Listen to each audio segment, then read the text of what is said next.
नमस्कार, मैं हूं निकिता और आप देख रहे हैं सत्यहिंदी.com। चलिए एक नजर डालते हैं अब तक की सुर्खियों पर। पंजाबी सिंगर सिद्धू मूसेवाला हत्याकांड में एक चौंका देने वाला खुलासा सामने आया है।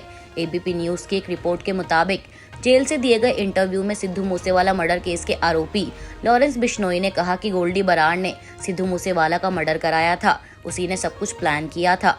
हाँ, मैं भी मूसेवाला से खफा था क्योंकि वो हमारे विरोधी गैंग का समर्थन करता था। गौरतलब है कि पंजाबी गायक सिद्धू मूसेवाला की 29 मई 2022 को गोली मारकर हत्या कर दी गई थी और पुलिस जांच में सामने आया था कि गैंगस्टर लॉरेंस बिश्नोई मूसेवाला हत्याकांड का मास्टरमाइंड है और उसके करीबी गैंगस्टर गोल्डी बराड़ ने हत्या की जिम्मेदारी ली थी।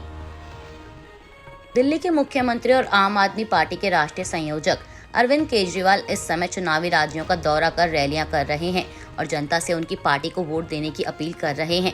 इस सिलसिले में आज 14 मार्च को मुख्यमंत्री अरविंद केजरीवाल ने भोपाल में एक जनसभा को संबोधित करते हुए कहा कि गुजरात में हम शेर की मानत में घुस गए, इस बार 14% वोट आए।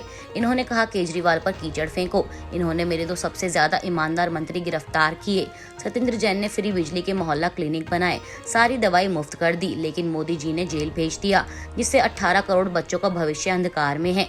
अरविंद केजरीवाल ने कहा कि पीएम कम पढ़े लिखे हैं, इसलिए उन्होंने नोटबंदी करके सब चौपट कर दिया। इसके साथ ही सीएम केजरीवाल ने राज्य के चर्चित व्यापम घोटाले को लेकर हमला बोलते हुए कहा कि व्यापम घोटाला आजाद भारत का सबसे बड़ा घोटाला है। इस घोटाले में पीएम मोदी ने किसी को जेल नहीं भेजा क्योंकि इस घोटाले को करने वाले उनके सब अपने थे। केजरीवाल ने कहा कि कम पढ़े लिखे प्रधानमंत्री होंगे तो कोई आकर कहेगा प्रधानमंत्री जी सबसे थाली बजवाओ, कोरोना भाग जाएगा। पूरे देश से थाली बजवा दी, भागा कोरोना।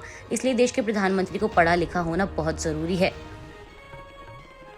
कांग्रेस नेता और पश्चिम बंगाल कांग्रेस के अध्यक्ष अधीर रंजन चौधरी ने इंडिया टीवी से बातचीत के दौरान बीजेपी के प्रवक्ताओं को सलाह देते हुए कहा कि कैम्ब्रिज यूनिवर्सिटी की अपनी प्रतिष्ठा है। राहुल गांधी ने जो भाषण दिया है उसे बीजेपी के सारे प्रवक्ताओं और देशवासियों को गौर से सुनना चाहिए। राहुल गांधी ने एक लफ्ज भी गलत नहीं बोला है। ये लोग अपनी मर्जी से बातों को तोड़ मरोड़ कर पेश कर रहे हैं। कांग्रेस नेता ने 2015 में नरेंद्र मोदी के चीन दौरे का उल्लेख करते हुए उनके भाषण का जिक्र किया और बीजेपी पर तंज कसते हुए कहा कि प्रवासियों के बीच मोदी जी ने जो भाषण दिया, उन्होंने हिंदुस्तानियों का सिर शर्म से झुकाने की बात कही थी। चौधरी ने कहा कि राहुल गांधी ने अमेरिका में फ्री सोसाइटी का जिक्र किया, चीन की सोसाइटी कैसी है उसका जिक्र किया। इन दोनों की तुलना करते हुए भारत की अहमियत बताई। उन्होंने कहा कि हमारे देश की अहमियत बढ़ती जा रही है और राहुल गांधी ने ये कहा है कि हमारे लोकतंत्र को और मजबूत करना चाहिए। इंटरनेशनल इलेक्टोरल इंडेक्स में देश पीछे है और इसे मजबूत करने की बात राहुल गांधी कहते हैं। राहुल गांधी के भाषण पर आरएसएस ने भी आज मंगलवार को निशाना साधा। अभी तक संघ के राजनीतिक मुखौटे बीजेपी और बीजेपी शासित सरकार से ही राहुल पर हमले हो रहे थे। हालांकि राहुल के लिए आरएसएस की भाषा बीजेपी नेताओं के मुकाबले शालीन है। आरएसएस के महासचिव दत्तात्रेय होसबोले ने कहा कि राहुल को ज्यादा जिम्मेदारी से बोलना चाहिए। मीडिया रिपोर्टों के मुताबिक होसबोले ने कहा कि राहुल गांधी का अपना राजनीतिक एजेंडा हो सकता है, लेकिन उन्हें जिम्मेदारी से बोलना चाहिए। उनके पूर्वजों ने भी संघ के खिलाफ काफी कार्रवाई की है, लेकिन लोग सच जानते हैं। होसबोले हरियाणा में संघ की अखिल भारतीय प्रतिनिधि सभा की चल रही वार्षिक बैठक के बाद संवाददाता सम्मेलन में बोल रहे थे। 1975 में लगाई गई इमरजेंसी के लिए कांग्रेस पार्टी पर निशाना साधते हुए होसबोले ने कहा, मैं आपातकाल के दौरान जेल में था। जिन्होंने देश को जेल बना दिया और इसके लिए कभी माफी नहीं मांगी, उन्हें लोकतंत्र की बात करने का अधिकार है या नहीं, यह जनता को तय करना है। उन्होंने कहा कि लोकतंत्र कैसे खतरे में है, देश भर में चुनाव हो रहे हैं। बिहार विधानसभा में भाजपा विधायक द्वारा माइक तोड़े जाने पर राज्य के उप मुख्यमंत्री तेजस्वी यादव ने बीजेपी पर कड़ा हमला बोलते हुए मंगलवार को ट्वीट कर लिखा कि गुंडों मवालियों की पार्टी बीजेपी ने सदन को भी अपनी गुंडाई का अखाड़ा बना लिया है। देखिए कैसे बीजेपी के एक विधायक बिहार विधानसभा में अपने सवाल के जवाब के पश्चात 3 और पूरक प्रश्न पूछने के बाद भी माइक को तोड़ रहे हैं। बीजेपी को लोकतंत्र, संवाद और लोकलाज में कोई यकीन नहीं है। इतना ही नहीं, इस घटना को लेकर उन्होंने विधानसभा में भी कड़ा ऐतराज जताते हुए कहा कि जिस तरह की हरकत विपक्ष के नेता द्वारा की गई है वो उनके चरित्र के बारे में बताता है और ये कहना कि सदन के अंदर विपक्ष के नेताओं को बोलने से रोकने के लिए उनका माइक बंद कर दिया जाता है, सीधे तौर पर सभापति पर निशाना साधने जैसा है। तेजस्वी यादव ने इस दौरान बीजेपी पर निशाना साधते हुए कहा कि हमें उम्मीद थी कि बीजेपी के लोग अपनी इस हरकत के लिए माफी मांगेंगे, लेकिन इन्होंने ऐसा नहीं किया। आपको बता दें कि मंगलवार को बिहार विधानसभा में प्रश्नकाल के दौरान बीजेपी विधायक लखिंद्र पासवान ने माइक तोड़ दिया था। हर सरकारी कर्मचारी को महंगाई भत्ते का साल में 2 बार इंतजार रहता है। ये वह भत्ता है जो कर्मचारी के बेसिक में जुड़ता है और सारे अलाउंस को प्रतिशत के आधार पर मिलते हैं, वह इसके आधार पर भी मिलते हैं। ऐसे में सरकारी कर्मचारी जनवरी महीने के महंगाई भत्ते का इंतजार कर रहे हैं। माना जा रहा था कि होली से पहले सरकार यह घोषणा कर देगी, लेकिन इसे लेकर अभी तक कोई घोषणा नहीं हुई है। सरकारी कर्मचारियों को अभी भी इसका इंतजार है और माना जा रहा है कि बुधवार को होने वाली बैठक में डीए का मुद्दा उठाया जाएगा और केंद्रीय कर्मचारियों के लिए खुशखबरी मिल सकती है।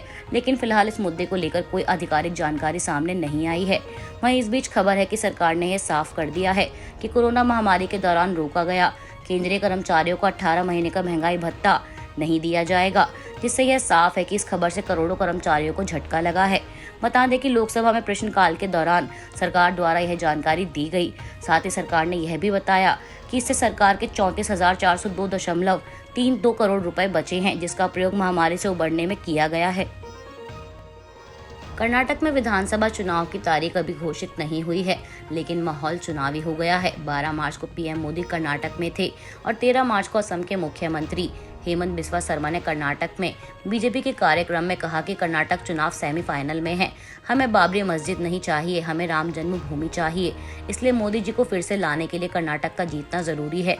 इसके साथ ही कर्नाटक के कनकगिरी में विजय संकल्प रैली में हेमंत बिस्वा शर्मा ने कांग्रेस सांसद राहुल गांधी पर लंदन के भाषण में अपनी टिप्पणियों में कथित रूप से भारत को बदनाम करने की कोशिश करने का आरोप लगाया और दावा किया कि जब तक नरेंद्र मोदी हैं वह कभी भी प्रधानमंत्री नहीं बन सकते। बता दें, शर्मा की यह टिप्पणी उस दिन की गई जब राहुल गांधी के लंदन वाले भाषण को लेकर संसद में बीजेपी ने उन पर हमला बोला था।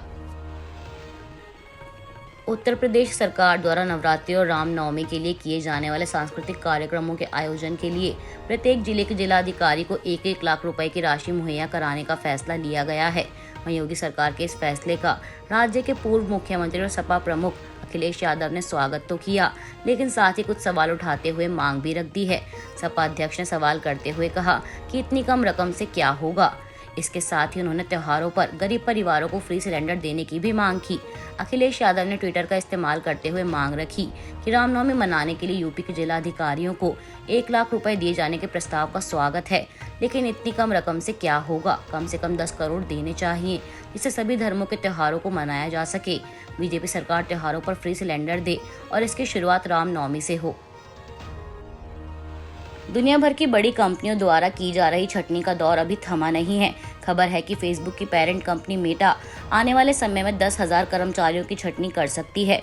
गौरतलब है कि इससे पहले गूगल और ट्विटर ने भी बड़ी संख्या में अपने कर्मचारियों की छटनी की थी और मेटा से भी 4 महीने पहले ही 11,000 कर्मचारियों को निकाला गया था।